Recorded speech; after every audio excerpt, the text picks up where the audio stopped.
Les personnes âgées entre 60 et 64 ans et celles atteintes de maladies chroniques vont recevoir la première dose de vaccin anti-Covid à partir de mercredi prochain.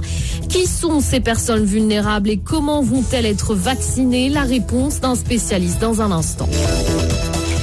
Et si le Maroc fabriquait un vaccin contre le coronavirus, une éventualité dont on parle de plus en plus pour l'instant. Nous en sommes encore au stade des négociations. Éclairage dans ce journal. Et puis football, en fin d'édition, et cette rencontre qui opposera aujourd'hui les Lionceaux de l'Atlas à leurs homologues tanzaniens dans le cadre de la CAN Junior qui se déroule en Mauritanie.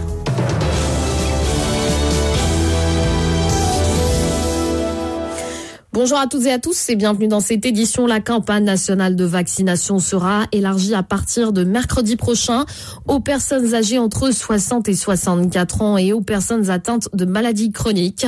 C'est l'annonce du ministère de la Santé qui précise que cette première tranche des personnes atteintes de maladies chroniques comporte notamment les maladies cancéreuses et qui bénéficient de régimes de couverture médicale obligatoire, à savoir la CNOPS et la CNSS et du RAMED. Les précisions de Kamel Marhoum Filali, chef de service des maladies infectieuses et tropicales au CHU de Casablanca.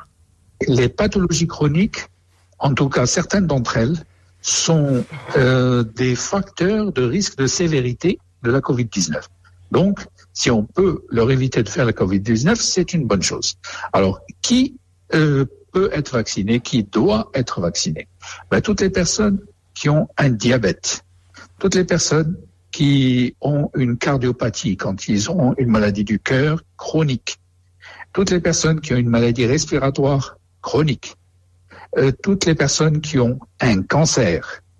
Alors maintenant, il faut rentrer quand même dans le détail. Quand je dis maladie cardiaque, il ne faut pas que ce soit une maladie cardiaque aiguë, c'est-à-dire quelqu'un qui n'est pas stabilisé. Bien sûr, il ne va pas aller faire le vaccin. D'accord? Je parle de personnes qui ont une maladie cardiaque chronique stabilisée, sous traitement. Quand je parle également de cancer, eh bien là aussi, faut voir, est-ce que la personne prend une chimiothérapie? Est-ce qu'une chimiothérapie est prévue? Est-ce qu'une radiothérapie est prévue? Donc tout ça, c'est à prendre en considération. Et donc, il est important de prendre avis du cancérologue également. Kamel Marhoum Filali, chef de service des maladies infectieuses et tropicales. Et en cette première ou en cette troisième semaine de vaccination, les cibles sont de plus en plus élargies. Je rappelle que les premières personnes à être vaccinées étaient âgées de 75 ans et plus, c'est les frontliners. La deuxième semaine a vu les 65 ans et plus recevoir une première injection. Toute une stratégie vaccinale expliquée par Kamel Marhoum Filali. C'est une progression tout à fait logique parce que on est encore dans les tranches d'âge les plus exposées. Et en commençant bien sûr par les personnes qui sont les plus âgées parce que ce sont ces personnes-là qui payent un lourd tribut à cette maladie. On sait que la mortalité pour des personnes qui sont au-delà de 75 ans est très élevée quand ils font le Covid. Au-delà de 65 ans également, c'est une mortalité élevée. Au-delà de 60 également. Et cette mortalité va en diminuant. Bien sûr, elle n'est pas nulle, loin de là. Mais elle va en diminuant en passant aux âges inférieurs, c'est-à-dire la cinquantaine, la quarantaine, la trentaine, etc. Vous voyez, là, la mortalité par Covid-19 va en diminuant. C'est pour ça qu'il y a eu cette priorisation, c'est-à-dire protéger d'abord ceux qui s'ils font la Covid-19, ils risquent d'avoir des formes sévères et donc avec une mortalité importante. Des propos recueillis par Saïd Chibli. La campagne de vaccination atteint son rythme de croisière. Les premiers vaccinés commencent à recevoir leur seconde dose, nécessaire pour assurer une efficacité optimale des vaccins administrés.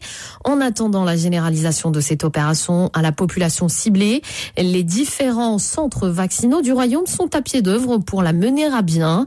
Reportage dans l'un des centres de vaccination dans la banlieue d'Oujda. Mohamed Laji. À une vingtaine de kilomètres à vol d'oiseau de la ville de Oujda se trouve le dispensaire de Bni Drer, un petit village qui a vu sa seule installation médicale se transformer pour pouvoir accueillir les personnes à vacciner contre le coronavirus. Et la cadence de rotation est élevée pour un petit centre de vaccination, d'après le médecin en chef responsable de la station vaccinale à Bni Drer, Belqasem Amtalsi. Il y en a des jours, là, on fait 118 vaccinés par jour. Je pense que le flux, il est important et il se passe dans des conditions très favorables et bien maîtrisées. Les rendez-vous se suivent, la salle d'attente ne désemplit pas. Et il y a même des jours où le centre reçoit plus que les rendez-vous programmés. On tolère les gens qui viennent dans des rendez-vous un peu éloignés, on peut les rapprocher et leur donner des rendez-vous pour faciliter un peu l'accès et de ne pas revenir une autre fois. Une information confirmée d'ailleurs par un patient retardataire.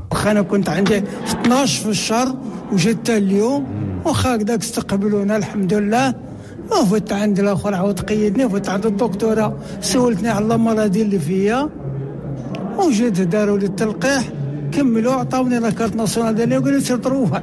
Après 15 minutes dans la salle d'observation à la suite de sa vaccination, le Haj Mimoun peut rentrer chez lui avec un autre rendez-vous pour la seconde dose afin de compléter sa vaccination.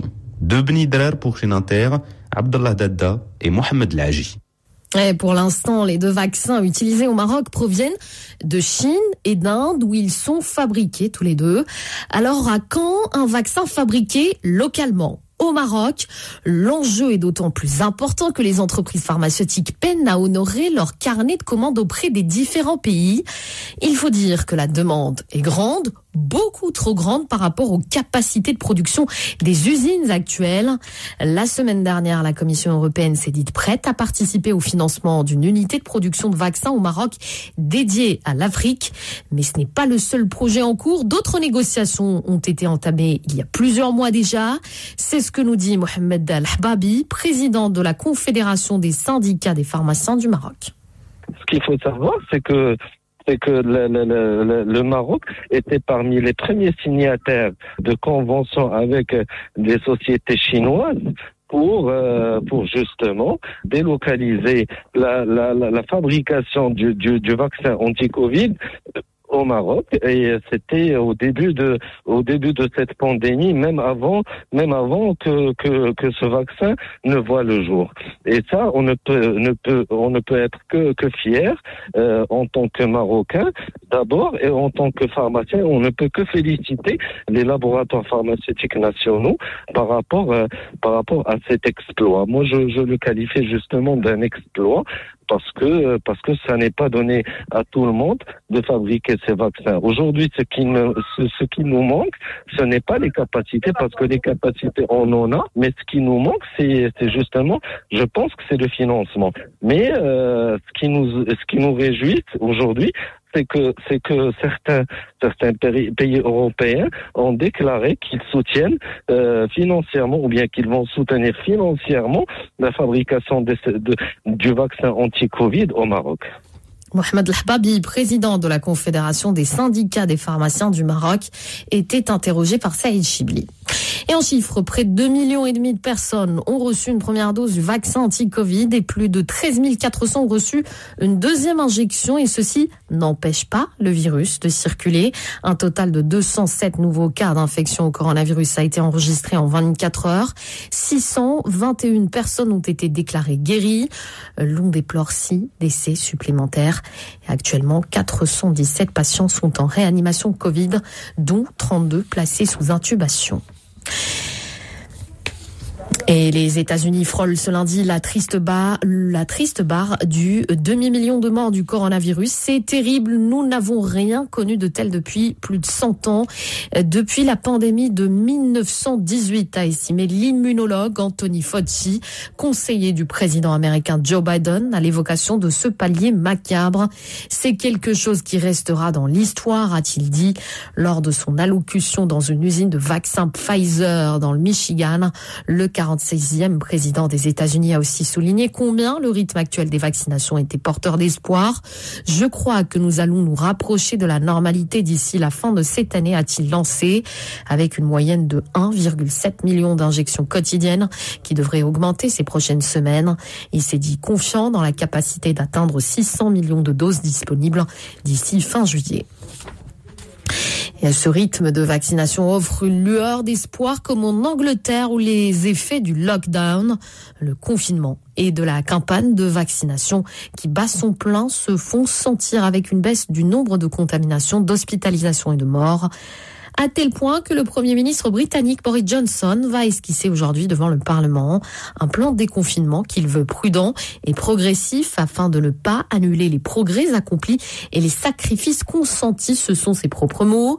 En ligne de mire, la réouverture prochaine des écoles peut être à partir du 8 mars.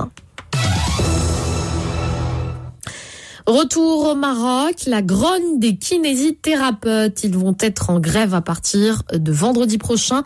Un débrayage à l'appel du syndicat national des kinésithérapeutes du secteur privé. Ils dénoncent en premier lieu un manque de soutien de la part de l'État sur fond de difficultés financières auxquelles font face plusieurs cabinets dans un contexte de crise sanitaire. Deya El Gharbi, présidente de la Fédération nationale des kinésithérapeutes du Maroc, nous en dit un peu plus. Elle est au micro de Sheima Bouye. Le 26 février sera un jour de grève nationale des kinésithérapeutes avec fermeture générale des cabinets au niveau du Royaume, suite à l'appel du syndicat national des kinésithérapeutes du secteur privé, bien sûr comme premier recours après plusieurs sollicitations des autorités compétentes, que ce soit le ministère de la Santé, le ministère du Travail, qui n'ont pas donné suite à nos sollicitations, à nos lettres de demande d'audience, afin de trouver une solution pour la problématique que rencontre le métier, notamment des cabinets qui sont maintenant au pied de la faillite, d'autres cabinets qui sont endettés suite aux charges énormes relatives à la période de la pandémie. On manifeste à travers la grève notre mécontentement, notre colère. On s'oppose aux revenus forfaitaires imposés par le décret 719 qui dépasse de loin les revenus mensuels des kinésithérapeutes et dont on s'est opposé au tribunal. Et nous arrivons à la passe-sport en football. Les Lionceaux de l'Atlas sont à 1 point seulement de la qualification pour les quarts de finale. Ce soir, face à leurs homologues tanzaniens dans le cadre de la CAN Junior qu'abrite la Mauritanie. Abladi 12 revient également sur la Coupe de la CAF où notre pays sera représenté en phase de poule par le Raja et la Renaissance sportive de Berkane.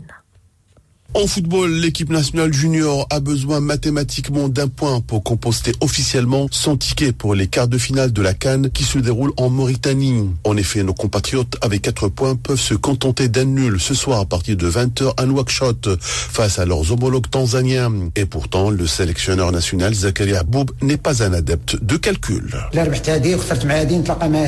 prépare mon équipe selon l'adversaire. لعبت مع الكاميرون، لعبت مع غانا، لعبت مع نيجيريا، فكنوجدوا في الحساب الفريق الاخر. كنتمنى ان شاء الله باذن الله الحد يحالفنا ونكونوا في النهار ديالنا باش نقدروا ان شاء الله باذن الله نسعدوا المغاربه لان كنشوفوا في نواديبو الجاليه المغربيه اش دارت علينا رغم ان كنكونوا في لي زوطال مينوي ولكن كيجيو الناس وكيساندونا فهاد الناس ما خاصناش نبخلوا عليهم على الاقل يفرحوا لانه الانتماء ديالنا للمملكه مغربيه شريفه علويه كنتمنى ان شاء الله باذن الله نفرحوا هذا الجمهور ان شاء الله باذن الله ويكون ان شاء الله فرحان بهاد لا جينيراسيون ولما لا نحققوا اللقب. Dans l'autre match de la poule, en même temps à Nouadhibou, les Ghanéens dans la même situation que les Lionceaux de l'Atlas rencontrent leurs homologues gambiens. Rappelons que les 4 équipes restent en course pour les 3 tickets pour les quarts de finale. Notons que les 2 meilleurs 3e sortiront à coup sûr du groupe B et du groupe C avec 4 points. En effet, la Mauritanie, 3e du groupe A, ne totalise que 3 points et est déjà éliminée. Passons aux compétitions des clubs, cette fois-ci avec ce week-end les 16e de finale bis retour de la Coupe de la CAF qui ont vu le Raja de Casablanca passer in extremis ce cap alors que le Tial Bedaoui, sans démériter, a été sorti par les Zambiens de Nkanare Devils malgré leur succès 2-1. Le Raja de son côté, reversé de la Ligue des Champions, s'est déjà compliqué la tâche à Casablanca avec plusieurs occasions d'assurer sa qualification dès le match aller. C'était le cas également hier en premier mi-temps face aux Tunisiens de l'Union sportive de Monastir Monastir, vainqueur finalement 1-0 après le temps réglementaire. Il a fallu la série fatidique des pénaltys pour voir les Verts passer ce cap. Rappelons que 14 équipes jusqu'à maintenant ont déjà leur ticket en poche, dont 7 de pays arabes. Le Maroc sera représenté par 2 clubs, le Raja et le tenant du titre, la Renaissance sportive de Berkane, tout comme l'Algérie et la Zambie. Les Égyptiens de Pierre